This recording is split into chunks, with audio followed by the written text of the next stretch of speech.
जय सिया राम जय जय राम जय राम जय राम जय जय राम जय सिया राम जय जय राम जय राम जय राम राजा राम। आप सभी सनातन भाई बंधु माता बहनों का स्पिरिचुअल सर्वर परिवार में हार्दिक अभिनंदन है। आप सभी का दिन शुभ हो। श्री रामचरितमानस तुलसीदास कृत हिंदी में अयोध्या कांड आज छठा दिन है। पिछले कथा के आगे कंटिन्यू करेंगे। सीताराम सीताराम सीताराम।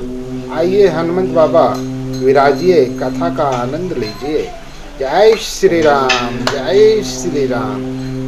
पूछो मातु मलिन मन देखी, लखन कही सब कथा विशेषी। गई सहमी सुनी वचन कठोरा, मिर्गी देखी दब जनु चहु ओरा। माता ने उदास मन देखकर उनसे कारण पूछा। लक्ष्मण जी ने सब कथा विस्तार से कह सुनाई। सुमित्रा जी कठोर वचनों को सुनकर ऐसी सहम गई जैसे हिरनी चारों ओर वन में आग लगी देखकर सहम जाती है। लक्ष्मण ने देखा कि आज सब अनर्थ हुआ, ये स्नेहवश काम बिगाड़ देगी, इसलिए वे विदा मांगते हुए डर के मारे सकुचाते हैं और मन ही मन सोचते हैं कि है विधाता, माता साथ जाने को कहेंगी या नहीं। सुमित्रा जी ने श्री राम जी और श्री सीता जी के रूप, सुंदरशील और स्वभाव को समझकर और उन पर राजा का प्रेम देखकर अपना सिर धुना, पीटा और कहा कि पापिनी कैकेयी ने बुरी तरह घात लगाया, परंतु कुछ समय जानकर धैर्य धारण किया और स्वभाव से ही हित चाहने वाली सुमित्रा जी कोमल वाणी से बोली, हे तात, जानकी जी तुम्हारी माता है और सब प्रकार से स्नेह करने वाले श्री रामचंद्र जी तुम्हारे पिता हैं। जहाँ श्री राम जी का निवास हो वहीं अयोध्या है, जहाँ सूर्य का प्रकाश हो वहीं दिन है। यदि निश्चय ही सीताराम वन को जाते हैं तो अयोध्या में तुम्हारा कुछ भी काम नहीं है।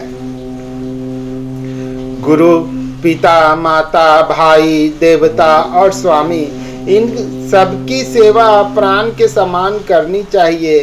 फिर श्री रामचंद्र जी तो प्राणों के भी प्रिय हैं, हृदय के भी जीवन हैं और सभी के स्वार्थ रहित सखा हैं। जगत में जहाँ तक पूजनीय और परम प्रिय लोग हैं, वे सब राम जी के नाते से ही पूजनीय और परम प्रिय मानने योग्य हैं। हृदय में ऐसा जानकर हे तात, उनके साथ वन जाओ और जगत में जीने का लाभ उठाओ। मैं बलिहारी जाती हूँ। हे पुत्र, मेरे समेत तुम बड़े ही सौभाग्य के पात्र हुए जो तुम्हारे चित्त ने छल छोड़कर श्री राम जी के चरणों में स्थान प्राप्त किया है। संसार में वही युवती स्त्री पुत्रवती है जिसका पुत्र श्री रघुनाथ जी का भक्त हो, नहीं तो जो राम से विमुख पुत्र से अपना हित जानती है वह तो बांझ ही अच्छी है। पशु की भांति उसका बयाना पुत्र प्रसव करना व्यर्थ ही है। तुम्हारे ही भाग्य से श्री राम जी वन को जा रहे हैं। हे तात, दूसरा कोई कारण नहीं है। संपूर्ण पुण्यों का सबसे बड़ा फल यही है। श्री सीता राम जी के चरणों में स्वाभाविक प्रेम हो। राग, रोष, ईर्ष्या, मद और मोह, इनके वश शौपन में भी मत होना। सब प्रकार के विकारों का त्याग कर मन, वचन और कर्म से श्री सीता राम जी की सेवा करना। तुमको वन में सब प्रकार से आराम है, जिसके साथ श्री राम जी और श्री सीता जी रूप माता पिता हैं। हे पुत्र, तुम वही करना जिससे श्री रामचंद्र जी वन में कलेश ना पावे। मेरा यही उपदेश है। हे तात, मेरा यही उपदेश है, अर्थात तुम वही करना जिससे वन में तुम्हारे कारण श्री राम जी और श्री सीता जी सुख पावे और पिता माता प्रिय परिवार तथा नगर के सुखों की याद भूल जाएं। तुलसीदास जी कहते हैं कि सुमित्रा जी के इस प्रकार हमारे प्रभु श्री लक्ष्मण जी को शिक्षा देकर वन जाने की आज्ञा दी और फिर यह आशीर्वाद दिया कि श्री सीता जी और श्री रघुवीर जी के चरणों में तुम्हारा निर्मल निष्काम और अनन्य एवं प्रगाढ़ प्रेम नित्य नित्य नया हो। माता के चरणों में सिर नवाकर हृदय में डरते हुए कि अब भी कोई विघ्न ना आ जाए, लक्ष्मण जी तुरंत इस तरह चल दिए जैसे सौभाग्यवश कोई हिरन कठिन फंदे को तुराकर भाग निकला हो। लक्ष्मण जी वहां गए जहां श्री जानकी नाथ जी थे और प्रिय का साथ पाकर मन में बड़े ही प्रसन्न हुए। श्री राम जी और सीता जी के सुंदर चरणों की वंदना करके वे उनके साथ चले और राजभवन में आए। नगर के स्त्री पुरुष आपस में कह रहे हैं कि विधाता ने खूब बनाकर बात बिगाड़ी। उनके शरीर दुबले, मन दुखी और मुख उदास हो रहे हैं। वे ऐसे व्याकुल हैं जैसे शहद छीन जाने पर शहद की मक्खियां व्याकुल हो। सब हाथ मल रहे हैं और सिर धुन कर पीट कर पछता रहे हैं, मानो बिना पंख के पक्षी व्याकुल हो। राजद्वार पर बड़ी भीड़ हो रही है, अपार विषाद का वर्णन नहीं किया जा सकता। श्री रामचंद्र जी पधारे हैं। ये प्रिय वचन कहकर मंत्री ने राजा को उठाकर बैठाया। सीता सहित दोनों पुत्रों को वन के लिए तैयार देखकर राजा बहुत व्याकुल हुए।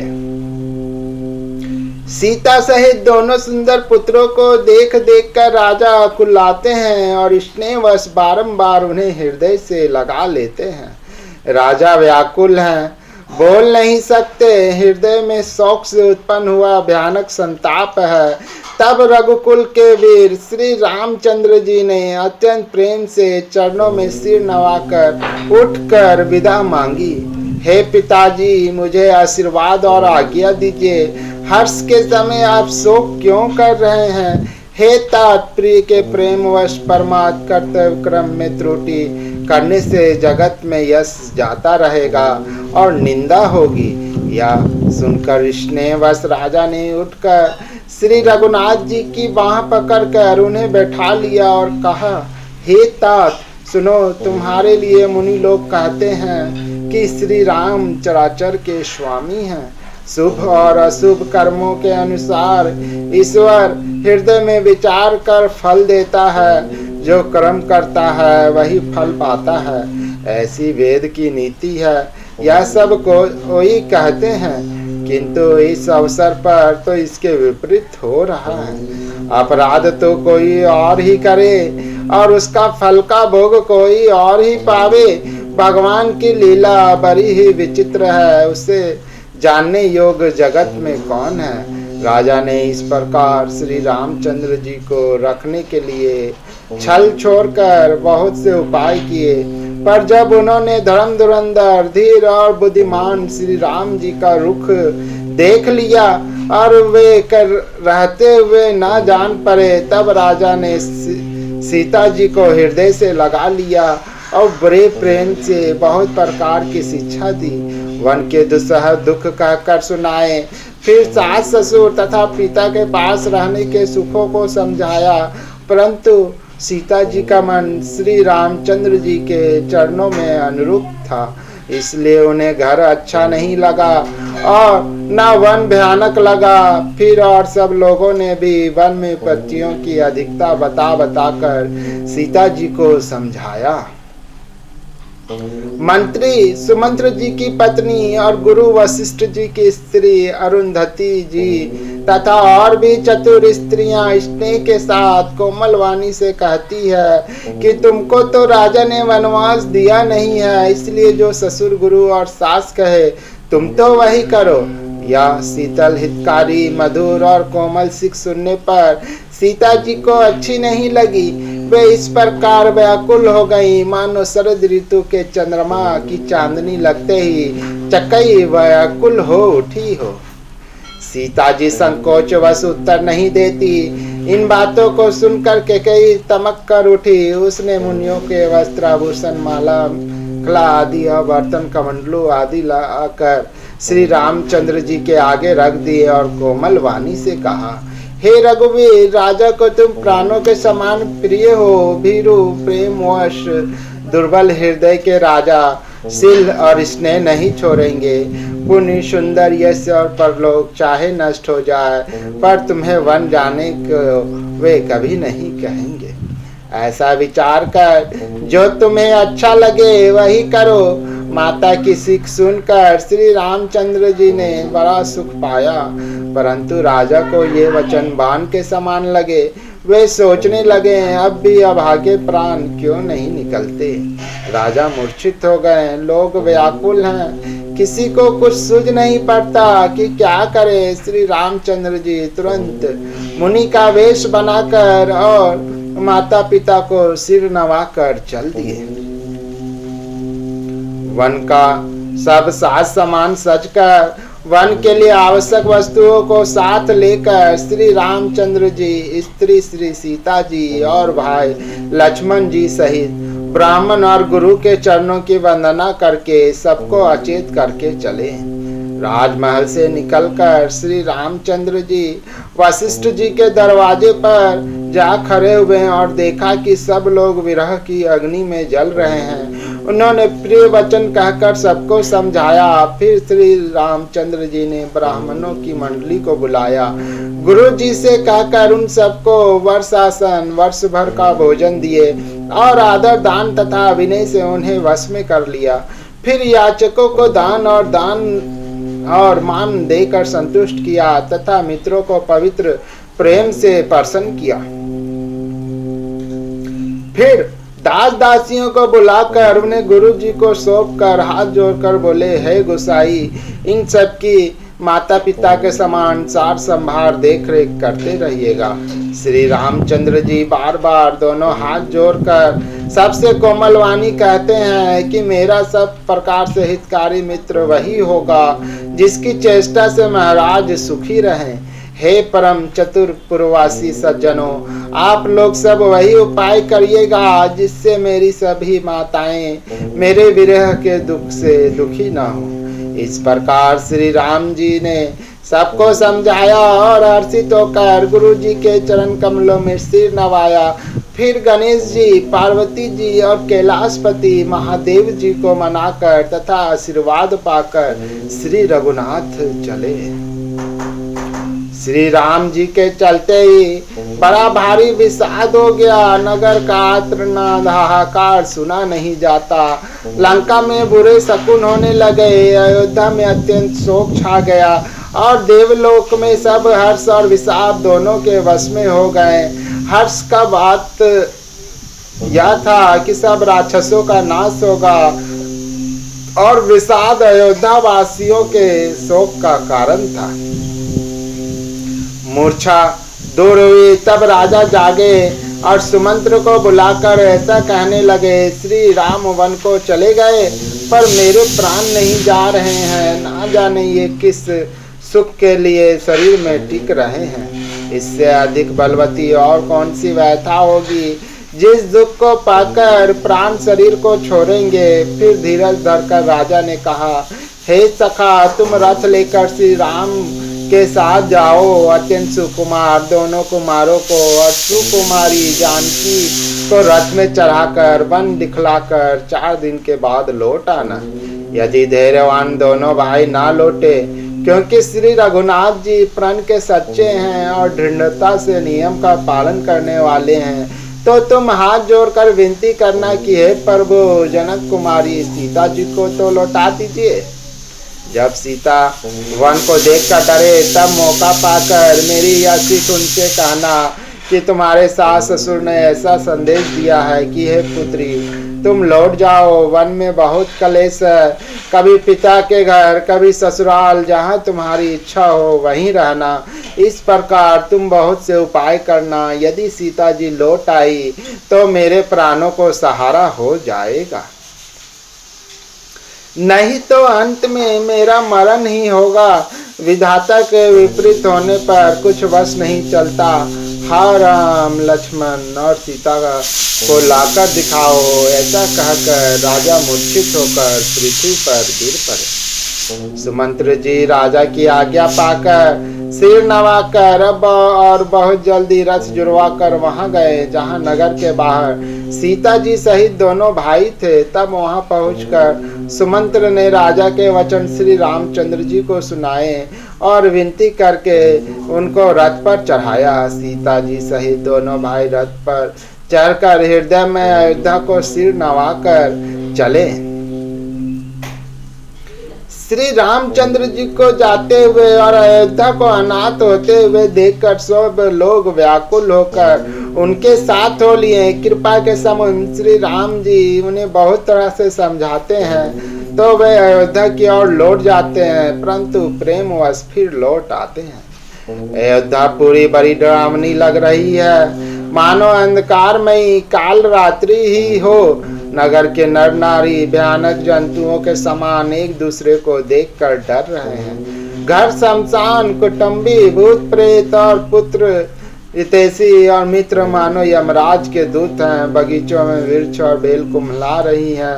नदी और तालाब ऐसे भयानक लगते हैं कि उनकी ओर देखा भी नहीं जाता।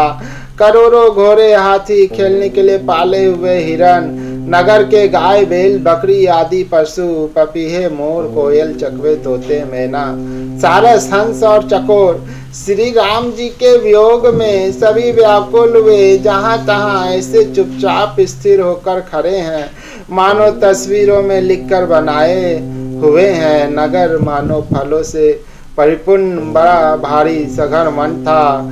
नगर निवासी सब स्त्री पुरुष, बहुत से पशु पक्षी थे, अर्थात अवधपुरी, अर्थ धर्म काम मोक्ष चारों फलों को देने वाली नगरी थी। और सब स्त्री पुरुष सुख से उन फलों को प्राप्त करते थे। विधाता ने कैकेयी को भिलनी बनाया जिसने दसों दिशाओं में दुसह दवाग्नि भयानक आग लगा दी।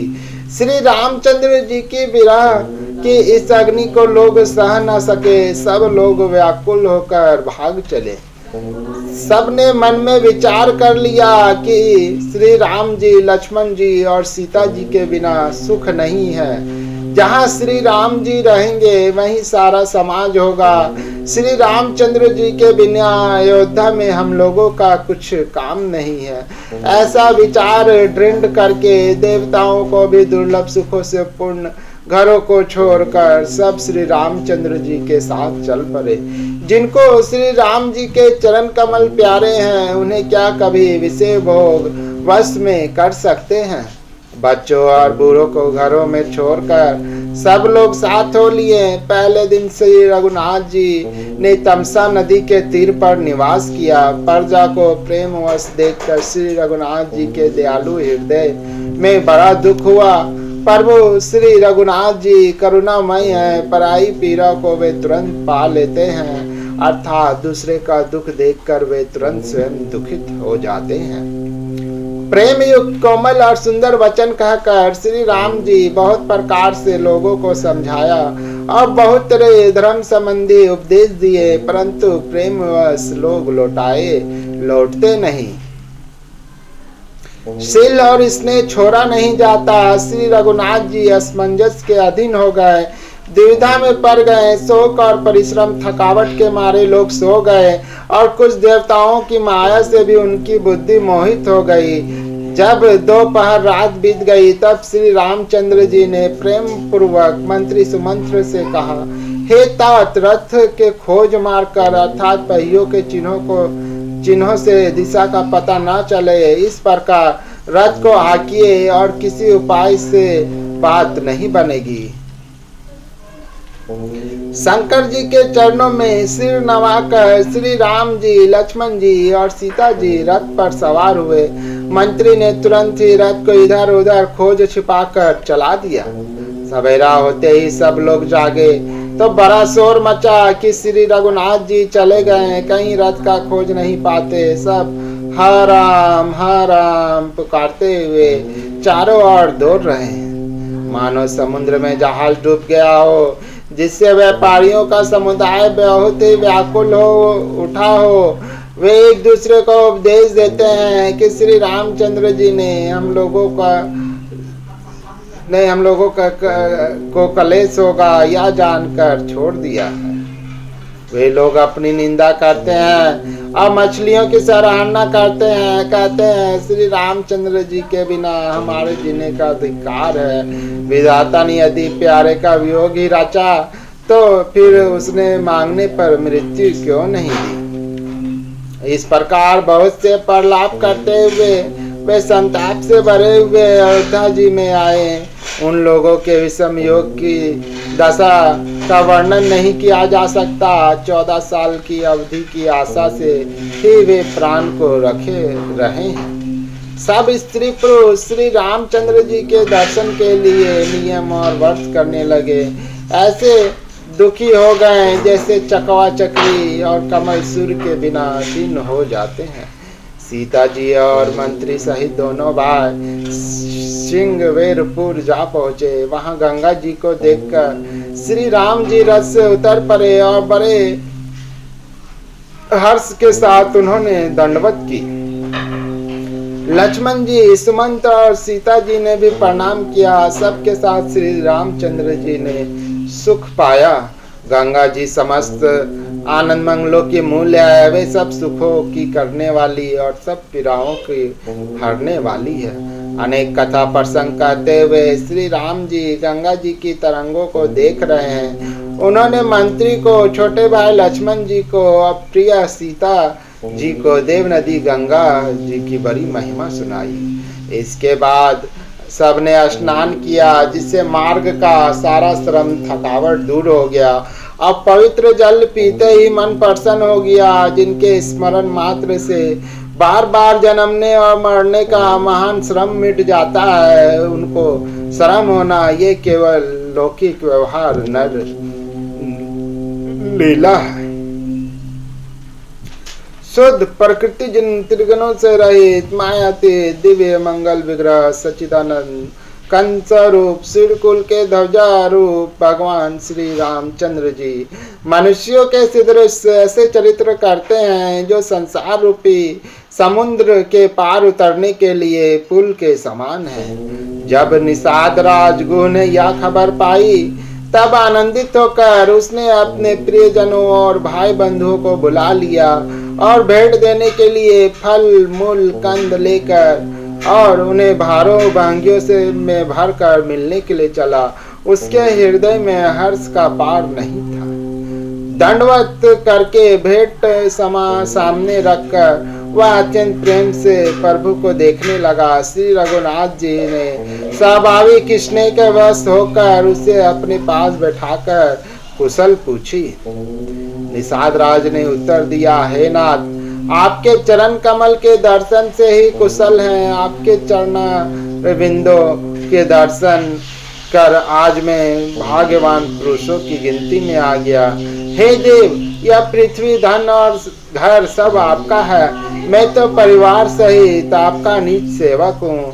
अब कृपा करके सिंहवेरपुर में पधारिए और इस दास की प्रतिष्ठा बढ़ाइए, जिससे सब लोग मेरे भाग्य की बड़ाई करें। श्री रामचंद्र जी ने कहा, हे सुजान सखा, तुमने जो कुछ कहा सब सत्य है, परंतु पिताजी ने मुझको और ही आज्ञा दी है। उनके आज्ञा अनुसार मुझे 14 वर्ष तक मुनियों का व्रत और वेश धारण कर और मुनियों के योग आहार करते हुए वन में ही बसना है। गांव के भीतर निवास करना उचित नहीं है। यह सुनकर गुह को बहुत बड़ा दुख हुआ। श्री राम जी, लक्ष्मण जी और सीता जी के रूप को देखकर गांव के स्त्री पुरुष प्रेम के साथ चर्चा करते हैं। कोई कहती है, हे सखी, कहो तो वे माता पिता कैसे हैं जिन्होंने ऐसे सुंदर सुकुमार बालकों को वन में भेज दिया है। कोई एक कहते हैं, राजा ने अच्छा ही किया, इसी बहाने हमें भी ब्रह्मा ने नेत्रों का लाभ दिया। तब निषाद राज ने हृदय में अनुमान किया तो अशोक के पेड़ को उनके ठहरने के लिए मनोहर समझा। उसने श्री रघुनाथ जी को ले जाकर वह स्थान दिखाया। श्री रामचंद्र जी ने देखकर कहा कि यह सब प्रकार से सुंदर है। पूर्ववासी लोग जोहार वंदना करके अपने अपने घर लौटे और श्री रामचंद्र जी संध्या करने पधारे। गुरु ने इसी बीच कुश और कोमल पत्तों की कोमल और सुंदर चादरी सजाकर बिछा दी और पवित्र मीठे और कोमल देख देख कर दोनों में भर भर कर फल मूल और पानी रख दिया, अथवा अपने हाथ से फल मूल दोनों में भर भर कर रख दिए।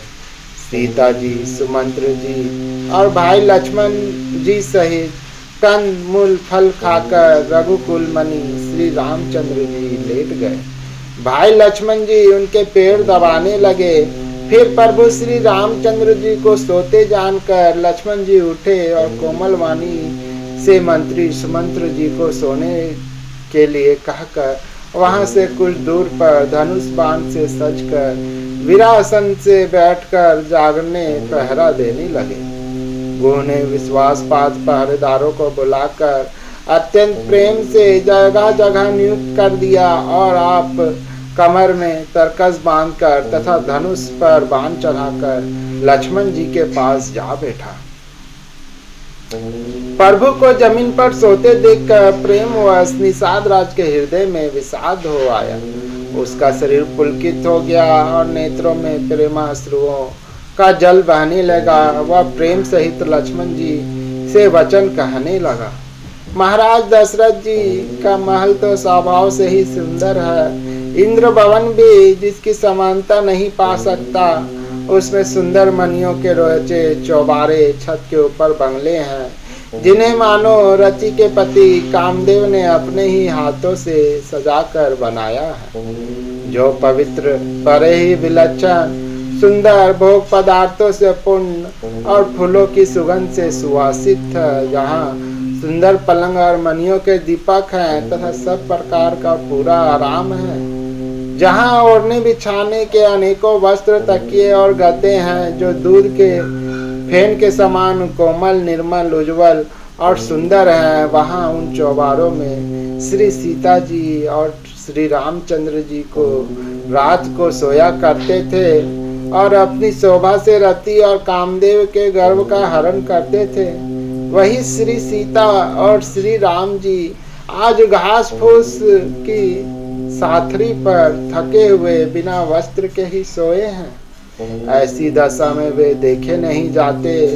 माता पिता, कुटुंबी, पूर्ववासी, प्रजा, मित्र, अच्छे शील स्वभाव के दास और दासियां सब जिनकी अपने प्राणों की तरह सार संहार करते थे, वही प्रभु श्री रामचंद्र जी आज पृथ्वी पर सो रहे हैं। जिनके पिता जनक जी हैं, जिनका प्रभाव जगत में प्रसिद्ध है, जिनके ससुर इंद्र के मित्र रघुराज दशरथ जी हैं और पति श्री रामचंद्र जी हैं, वही जानकी जी आज जमीन पर सो रही हैं। विधाता किसको प्रतिकूल नहीं होता। सीता जी और श्री रामचंद्र जी क्या वन के योग्य हैं। लोग सच कहते हैं कि कर्म भाग्य ही प्रधान है। कैकेयी राज की लड़की नीच बुद्धि कैकेयी ने बड़ी ही कुटिलता की, जिसने रघुनंदन श्री राम जी और जानकी जी को सुख के समय दुख दिया। वह सूर्यकुल रूपी वृक्ष के लिए कुल्हाड़ी हो गई। इस बुद्धि ने संपूर्ण विश्व को दुखी कर दिया।